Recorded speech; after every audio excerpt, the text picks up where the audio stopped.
अस्सलाम वालेकुम स्टूडेंट, कैसे हैं आप सब। उम्मीद करती हूँ आप सब खैरियत से होंगे। आज की वीडियो बहुत ज़्यादा डिमांडेड वीडियो है क्योंकि काफ़ी स्टूडेंट ने मुझसे पूछा कि बॉटनी के पेपर जो हैं वो कॉन्सेप्ट बेस्ड होगा या वो पास पेपर की तरह होगा। यानी जैसे अगर हम पुराने पेपर पैटर्न को देखें तो उसके अकॉर्डिंग क्वेश्चंस आएंगे या फिर कॉन्सेप्चुअल क्वेश्चंस आएंगे।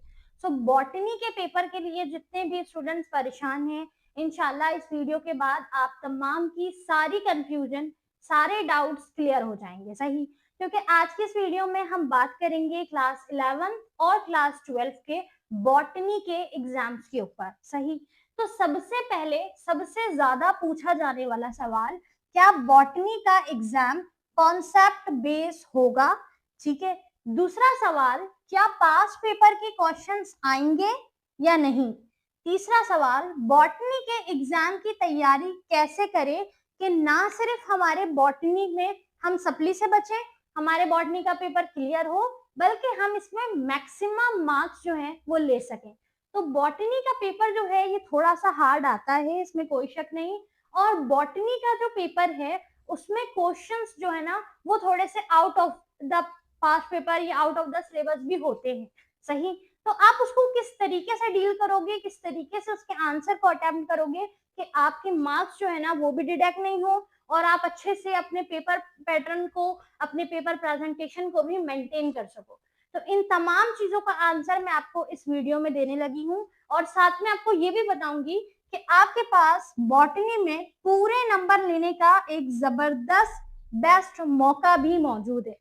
अब वो मौका क्या है और उस मौके को कैसे अवील करना है ये मैं आपको लास्ट में बताऊंगी, इसलिए वीडियो को एंड तक जरूर देखना। ज्यादा लंबी वीडियो नहीं रखेंगे, कोशिश करेंगे जल्दी हम डिस्कस कर लें ताकि हम अपना टाइम सेव करें और उस टाइम को प्रिपरेशन में लगाएं। सही है।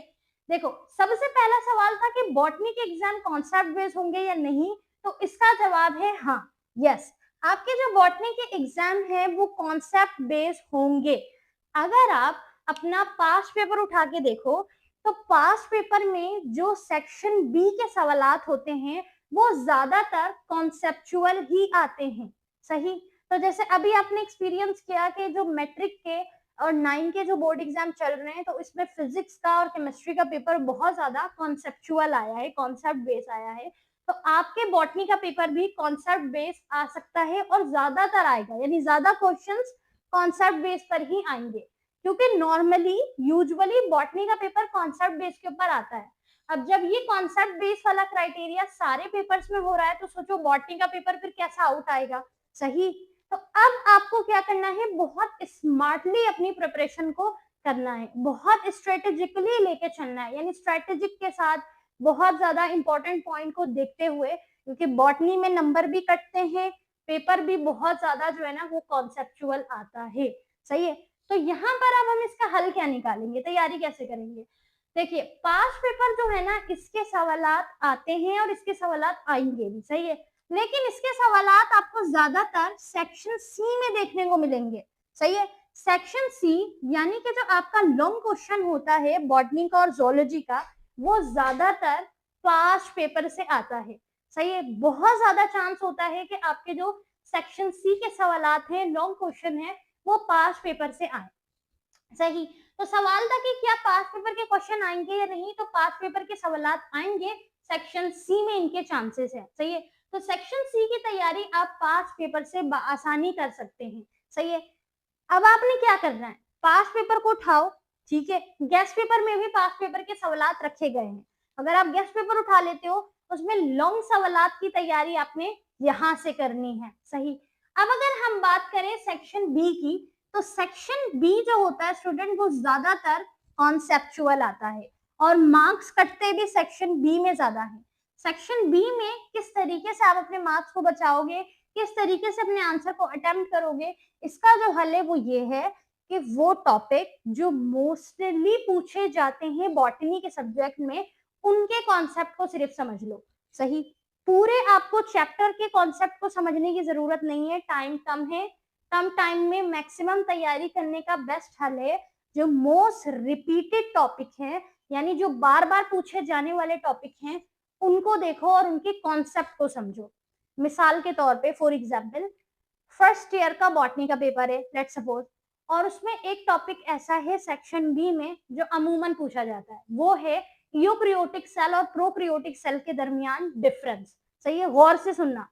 यूकैरियोटिक और प्रोकैरियोटिक सेल के दरमियान जो डिफरेंस वाला सवाल पूछा जाता है फर्स्ट ईयर के पेपर में, ये सेकंड ईयर वालों के लिए भी एग्जाम्पल फिट होगी, आप टॉपिक चेंज कर लो बस। सही है, तो ये जो टॉपिक आता है ये वो टॉपिक है जो शॉर्ट क्वेश्चन में अमूमन पूछा जाता है।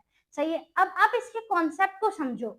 अब आप कहोगे मिस इसमें कॉन्सेप्ट क्या समझना है, बस हम डिफरेंस देख लेंगे? नहीं, कॉन्सेप्ट लॉजिक इसमें ये समझना है कि देखिए पेपर में सवाल ये टॉपिक है जो मोस्टली रिपीटेड है। अगर हम इसको कॉन्सेप्चुअल बेस से पूछेंगे या क्वेश्चन बनाने की कोशिश करेंगे तो किस तरह आएगा, इसमें मेजर जो डिफरेंस आएगा वो आ जाएगा। जैसे कि यूकैरियोटिक सेल्स के जो न्यूक्लियस हैं वो मेम्ब्रेन बाउंडेड जो है वो होते हैं, जबकि प्रोकैरियोटिक नहीं होते। उसका रीजन क्या है, स्पेसिफिक रीजन बताइए, स्पेसिफिक फंक्शन बताइए। तो इसको कहते हैं कॉन्सेप्चुअल क्वेश्चन। अब उस स्टूडेंट ने जिसने इसका बिहाइंड द कॉन्सेप्ट है उसको समझा होगा, सिर्फ रट्टा नहीं लगाया होगा, तो वो तो इजिली अटेम्प्ट कर लेगा। सही है, जैसे फिजिक्स के और केमिस्ट्री के पेपर में आपको देखने को मिला, सवाल में एक चीज थी, वो थी एप्लीकेशन, यूजेस, ये वर्ड्स इस्तेमाल किए गए थे। सही है, कि मैं आप लोगों के पेपर जो है वो देख रही थी, मैच कर रही थी, तो उसमें मैंने नोट किया कि सवाल में ज्यादातर लिखा था एप्लीकेशंस बताना है, यूजेस बताना है, सही, इंपॉर्टेंस बताना है। तो इस तरीके से आपने कंपेयर करना है। तो ये जो तरीकेकार होता है ये कॉन्सेप्चुअल बेस कहलाता है। यानी उसमें चेकर या पेपर बनाने वाले जो टीचर्स होते हैं वो ये देखना चाहते हैं कि स्टूडेंट ने अपने कॉन्सेप्ट को कितना क्लियर किया है। सही, अब अगर आपने अच्छे से कॉन्सेप्ट को समझा होगा कि यूकैरियोटिक सेल क्या है, प्रोकैरियोटिक सेल क्या है, ह्यूज इनके दरमियान डिफरेंस क्या है, क्या चीजें जो माइनर डिफरेंस क्रिएट करती है, क्या चीजें जो मैक्रो डिफरेंस क्रिएट करती है, न्यूक्लियस का स्ट्रक्चर है, या इसमें मजीद कुछ शुगर के भी एलिमेंट्स हैं, तो ये जो चीजें हैं ना, यही जो है वो कॉन्सेप्ट कहलाता है। जब आप बारीक बीने से कॉन्सेप्ट को देखते हो तो आप सवाल किसी तरह भी पूछा जाए आप इजिली अटेम्प्ट कर लोगे, बट कॉन्सेप्ट समझा हुआ होना चाहिए। तो अब इतने कम टाइम में हम पूरी बुक का कॉन्सेप्ट अगर समझने बैठेंगे तो टाइम भी निकल जाएगा और हमें बाकी सब्जेक्ट्स भी देखने हैं। तो इसका बेस्ट हल ये है, वो टॉपिक उठा लो जो मोस्ट रिपीटेड है, चाहे वो शॉर्ट क्यों या लॉन्ग क्यों, जो मोस्ट रिपीटेड है उन टॉपिक का कॉन्सेप्ट रिवाइज कर लो। अगर समझा हुआ है तो रिवाइज कर लो, अगर नहीं समझा हुआ है तो शॉर्ट कोई वीडियो देख लो, ताकि आप स्पेसिफिक सिर्फ उसी टॉपिक के ऊपर अपना कॉन्सेप्ट क्लियर करो। ठीक है, क्योंकि पेपर जो है ना वो कॉन्सेप्ट बेस्ड आ रहे हैं सारे पेपर, और बॉटनी का तो 100% चांस है कि कॉन्सेप्ट बेस्ड आए। अगर सेक्शन सी नहीं तो सेक्शन बी तो लाजमन कॉन्सेप्ट बेस्ड आएगा। सही है, तो आपने अगर हर टॉपिक को कॉन्सेप्चुअली समझा होगा तो आप इजिली अटेम्प्ट कर लोगे। तो ये तो मैंने एक सादी सी छोटी मिसाल दी थी यूकैरियोटिक और प्रोकैरियोटिक का। इस तरीके से मजीद टॉपिक्स हैं जो कि अमूमन पूछे जा रहे होते हैं। सही है, सेकंड ईयर की अगर हम बात करें तो सेकंड ईयर के आपके बॉटनी के पेपर में कुछ टॉपिक ऐसे हैं जो बार बार पूछे गए हैं, लेकिन तरीकेकार उसका चेंज है। मैंने लाइव क्लास में भी हाईलाइट किया था कि बॉटनी के पेपर में आपको सवालात जो है ना वो एक ही सवाल होगा, लेकिन उसको पूछने का जो तरीका होगा वो थोड़ा चेंज होता है। अब जिस स्टूडेंट ने रट्टा लगाया होगा तो वो तो यही देखेगा कि सवाल वो नहीं है, यानी दूसरा सवाल है, चेंज है। लेकिन जिसने अपना कॉन्सेप्ट क्लियर किया होगा ना, तो सवाल जिस तरीके से भी घुमा के पूछ लिया जाए आप आराम से अटेम्प्ट कर सकोगे। सही, तो मैंने आपको ये भी बता दिया कि कम वक्त में कॉन्सेप्ट कैसे क्लियर करना है। उन टॉपिक को उठा लो जो मोस्टली रिपीटेड पूछे गए हैं, अब उनके पीछे का कॉन्सेप्ट क्लियर कर लो। आप अगर क्लियर है तो रिवाइज कर लो, अगर पहले नहीं समझा हुआ सिर्फ रटा था तो छोटी कोई वीडियो देख लो। बड़ी बड़ी वीडियो देखने का भी टाइम नहीं है, छोटी वीडियो देख लो, आप उसको कॉन्सेप्ट को क्लियर कर लो। सही है, यही मेथड आप ना सिर्फ बॉटनी ना सिर्फ जोलॉजी, यही मेथड अपने बाकी सब्जेक्ट्स में भी आप अप्लाई कर सकते हो। सही, तो ये तो क्लियर हो गया कि बॉटनी का पेपर जो है वो कॉन्सेप्ट बेस से होगा, बहुत ज्यादा चांसेस है। अगर पूरा पेपर भी कॉन्सेप्चुअल नहीं आया तो सेक्शन बी तो लाजमन कॉन्सेप्चुअल आएगा। सेक्शन सी की तैयारी आप पास पेपर से कर सकते हैं। सेक्शन सी के लिए पास पेपर जरूर देखो। अगर आपको सिर्फ वो टॉपिक समझना है जो कॉन्सेप्ट बेस है, मोस्टली रिपीटेड है, तो उसके लिए भी आपको पास पेपर की जरूरत पड़ेगी। सही, तीसरा सवाल था कि बॉटनी के एग्जाम्स की तैयारी कैसे करें, तो उसका आसान सा हल ये है कि पहले सेक्शन सी की तैयारी करना, लॉन्ग की तैयारी करना। ये उन बच्चों के लिए है जिन्होंने बिल्कुल भी बॉटनी की तैयारी नहीं की। जो अभी मेरी रिसेंट लाइव क्लास थी फ्राइडे को, तो उसमें मैंने एनालाइज किया कि बॉटनी के एग्जाम के लिए स्टूडेंट बहुत ज्यादा वरीड है। अब चूंकि आपको बायोलॉजी मैं पढ़ाती हूँ, तो मेरी रिस्पॉन्सिबिलिटी बनती है कि आपके इस क्यूरी को, आपके इस डाउट को मैं क्लियर करूँ, सही। तो इसीलिए मैंने ये वीडियो अर्जेंट में बनाई है कि बॉटनी के एग्जाम्स को लेके जो स्टूडेंट वरीड है, तो वो बिल्कुल परेशान ना हो। इसका एक आसान सा हल है, और वो हल ये है कि बॉटनी के एग्जाम की तैयारी में सबसे पहले सेक्शन सी को क्लियर करो, और पेपर में आप अटेम्प्ट भी सेक्शन सी पहले कर सकते हो। इससे आपके नंबरिंग में कोई हर्ज नहीं आएगा। तो सेक्शन सी में ज्यादातर सवाल जो है वो पास्ट पेपर से आते हैं। अगर कॉन्सेप्ट बेस्ड सवाल आएगा तब भी पास्ट पेपर से आएगा, ठीक है। ये चीज मैं आपको, जो मैंने एक्सपीरियंस किया है, ऑब्जर्व किया है, वो बता रही हूँ। तो आपने सेक्शन सी लॉन्ग सवाल की पहले तैयारी करनी है, ताकि आपके बॉटनी के मैक्सिमम मार्क्स सेफ हो जाए, सही है। फिर आपने सेक्शन बी की तरफ आना है। सेक्शन बी में आपने क्या करना है, जो मोस्टली रिपीटेड टॉपिक है, उन टॉपिक के कॉन्सेप्ट को जरूर समझना, क्योंकि सेक्शन बी कॉन्सेप्चुअल आएगा, कॉन्सेप्चुअल तरीके से पूछा जाएगा, सही है। तो उसमें आपने सही से देखना है, अगर डिफरेंस वाले सवाल हैं उसको पहले करो, डेफिनेशंस को पहले करो, फिर उसके बाद जो रीजनिंग सवाल होंगे फिर उनको कर लेना, ठीक है। अच्छा, तो इस तरीके से आप अपने कम वक्त में बॉटनी की तैयारी कर सकोगे। लॉन्ग को करना, फिर उसके बाद शॉर्ट को करना। बॉटनी के पेपर में लॉन्ग की तैयारी का इसलिए कह रही हूँ, क्योंकि देखो बॉटनी के, जोलॉजी के पेपर में 3 से 4 या हद से हद 5 लॉन्ग ऐसे होते हैं जिनके आने के चांसेस होते हैं। तो अगर आप 5 लॉन्ग भी कर लोगे तो आप आराम से कर सकोगे, क्योंकि बॉटनी के पेपर में सिर्फ 2 लॉन्ग अटेम्प्ट करने होंगे, जोलॉजी में भी 2, बॉटनी में भी 2। तो अगर आप लॉन्ग को पहले करोगे तो मैक्सिमम मार्क्स सेफ हो जाएंगे। बाकी जो रहेगा फिर वो सेक्शन बी में। तो सेक्शन बी में कॉन्सेप्ट अगर समझा हुआ होगा तो आप अपने आंसर को एटलीस्ट छोड़ोगे नहीं, अटेम्प्ट करोगे, सही। तो ये उन बच्चों के लिए जिन्होंने बिल्कुल भी बॉटनी की तैयारी नहीं की है। जिन्होंने अपनी बॉटनी की तैयारी अच्छे से कर ली है, तो मैं उनको यही कहूंगी, अपने कॉन्सेप्ट को बार बार रिवाइज करते रहना, ताकि आप सवाल को हर तरीके से अटेम्प्ट कर सको, सही है। बाद में आप परेशान ना हो कि मैंने ये समझा था लेकिन सवाल में कुछ और पूछा गया है। वो क्लियर हो आपका माइंडसेट कि बात जो है ना वो किस तरीके से घुमा के पूछी जा रही है, या मेन आंसर आप उसमें क्या लिख सकते हो, ठीक है। रेलेवेंट चीजें भी अगर आप लिखोगे तो आपको मार्क्स अच्छे मिलेंगे, क्योंकि कॉन्सेप्ट बेस्ड पेपर का फायदा ये होता है कि चेकर आपकी टेक्स्ट बुक से एग्जैक्ट वर्ड नहीं ढूंढता, सही है। जो मैंने कहा था ना, लास्ट में एक बात बताऊंगी कि बॉटनी में पूरे नंबर लेने का बेस्ट मौका, तो बेस्ट मौका ही कॉन्सेप्ट बेस है। किस तरीके से, देखिए, कॉन्सेप्ट बेस का फायदा एक ये होता है कि वो स्टूडेंट जिन्होंने समझा हुआ है टॉपिक को, तो वो अपनी वर्डिंग में, जो उन्होंने अंडरस्टैंड किया है, उसको अपनी वर्डिंग में लिख सकते हैं, ठीक है। इससे क्या होता है कि चेकर इस चीज पे गौर नहीं करता कि आपने बुक, टेक्स्ट बुक से कितनी वर्ड जो है वो लिखे हैं, टेक्स्ट बुक से कितना एग्जैक्ट आंसर लिखा है।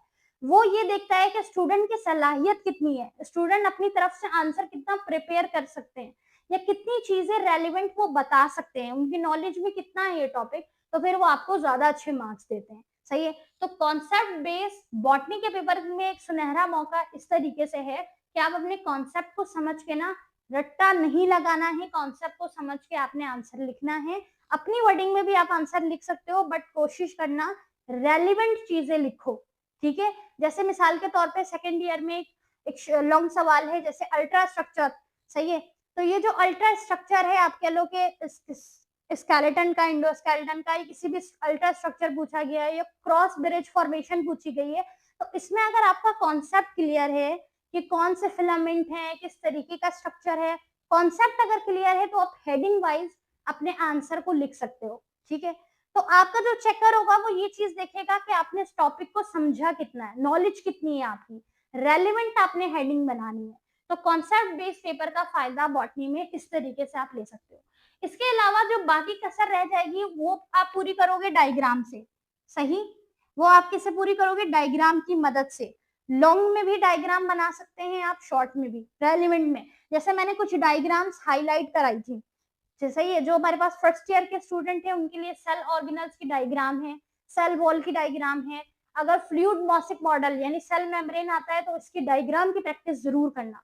अगर पेपर में पूछा गया तो लाजमन बनाना है। अगर नहीं भी पूछा गया तो कॉन्सेप्चुअल बेस में ये होता है कि डायग्राम बनाओगे तो आपको मैक्सिमम मार्क्स मिलेंगे, सही है, कि आपने अपना जो कॉन्सेप्ट है वो डायग्राम की मदद से समझा है। सही। तो इस तरीके से भी आप अपने मार्क्स को सेव कर सकते हो। बाकी जो कसर रह जाएगी वो डायग्राम की हेल्प से पूरी करनी है आपने बॉटनी में, सही है। तो सबसे पहले आपने क्या करना है, सेक्शन सी की तैयारी करनी है। अगर आपकी बिल्कुल भी तैयारी नहीं है तो फिर सेक्शन बी की करनी है। सेक्शन बी में ज्यादा चांस है कि कॉन्सेप्ट बेस्ड क्वेश्चंस आएंगे, सही है। तो आपने क्या करना है, कॉन्सेप्ट समझना है। अब कॉन्सेप्ट हर टॉपिक का नहीं, जो मोस्टली रिपीटेड टॉपिक है ना उनके कॉन्सेप्ट को समझ लो, ताकि आप अपने आंसर को अटेम्प्ट कर सको। पेपर इसी में से आएगा, सही। बस उसमें सवाल थोड़े से चेंज करके पूछे जाते हैं, सही है। तो फिर इसीलिए स्टूडेंट समझते हैं कि पेपर बहुत चेंज आ गया या गेस्ट पेपर से बहुत आउट हो गया। सवाल जो है वो आता उसी तरीके से, लेकिन थोड़ा बहुत चेंज किया जाता है, वर्डिंग उसकी आगे पीछे की जाती है। बाकी अगर जिसका कॉन्सेप्ट क्लियर होगा वो समझ जाएगा कि इसमें पूछा क्या जा रहा है, सही। आपने सुना होगा बहुत जो फेमस ये वर्ड है, लाइन है, कि जो सवाल को समझना ही उसका आधा जवाब होता है। तो जब आपका कॉन्सेप्ट क्लियर होगा, सवाल को आप समझ जाओगे इसमें आपसे क्या पूछा जा रहा है, तो उसको रेलिवेंट आंसर लिख के भी अटेम्प्ट कर सकोगे, सही है स्टूडेंट। आई होप कि बॉटनी की तैयारी के लिए इतनी चीजें आपके लिए क्लियर हो जाएंगी, क्लियर होंगी कि किस तरह तैयारी करनी है। सेक्शन बी में कॉन्सेप्ट बेस्ड, सेक्शन सी में पास्ट पेपर को फॉलो करो, सही है। अच्छा, अगर आपके पास पास्ट पेपर्स मौजूद नहीं है तो मैं आपको यही कहूंगी गेस्ट पेपर से तैयारी करना, क्योंकि गेस्ट पेपर में मैंने पास्ट पेपर को इंक्लूड किया है, एनालाइज किया है, सही। अच्छा, इसके साथ ही जोलॉजी और बॉटनी की जबरदस्त तैयारी हो सकती है अगर आप लाइव क्लासेस को अटेंड करो। लाइव क्लास में मैं आपको गेस्ट पेपर सॉल्व करा रही हूँ अगेन, यानी हम रिवाइज कर रहे हैं मिलके कि टॉपिक कौन सा है, कौन सा आ सकता है, और कुछ इजाफी टॉपिक भी। लाइव क्लास को जरूर अटेंड कीजिएगा, सही।